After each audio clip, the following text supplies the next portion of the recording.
It was definitely a phase of getting very passionate, very like not that that's wrong, but it was definitely I definitely took things to an extreme that I guess made him feel like I was a fanatic or I was crazy or I was just kind of delusional.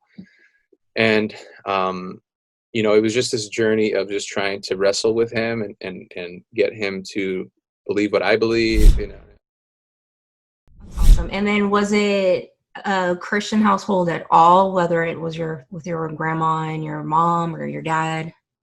Yeah.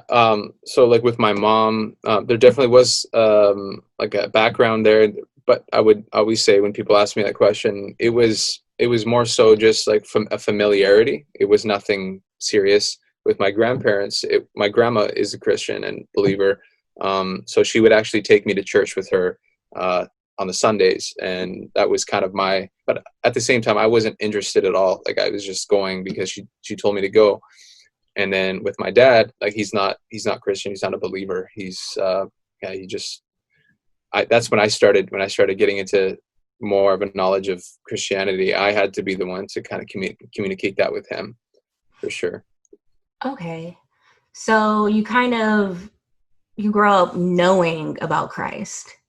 Um, Nothing like super hardcore. You weren't going to church every week, right? Hmm. No. Right. Okay. That's right. And so then you go to your dad's, who you have, I'm sure, who wasn't talking about Christ at all. No. And sometime during staying with your dad, you hear "Look Craze, Don't Waste Your Life." Hmm. And what is that transition like? What made you give your life to Christ, and how was that living in the house with your father who wasn't into that? You know what? Yeah, it was a weird place for sure because I was very new to everything that was happening, and I honestly didn't really know how to cope with it myself. Like I think a lot of my faith started off musically, if that makes sense. Like it was definitely more of a musical experience, and obviously being convicted by the lyrics and but I associated a lot of that with my belief with like oh like because I was just into music, right? And so listening to them and being able to combine that with what I was becoming more knowledgeable about was an interesting phase.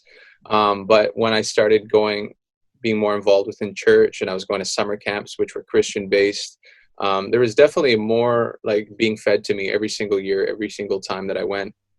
And I would definitely say that there was more of an awakening for me. And living with my dad, it was like he knew what I was doing, and I did my best to try to live in the way that I thought was best to show Mm-hmm. that to him. Keep in mind, I'm 13 years old, 14 years old, 15 years old, right? I don't know much about life yet, and sure as enough, don't know much about what I really believe in, right? So it was definitely a phase of getting very passionate, very like not that that's wrong, but it was definitely I definitely took things to an extreme that I guess made him feel like I was a fanatic or I was crazy or I was just kind of delusional. And it was just this journey of just trying to wrestle with him and get him to believe what I believe, and start showing him videos and so it was definitely two worlds in one household. Um, and again, I wasn't fully blossomed to the point where I knew how to properly communicate that with him. So it was kind of living on the edge in some Yeah. weird way. Yeah, that makes sense.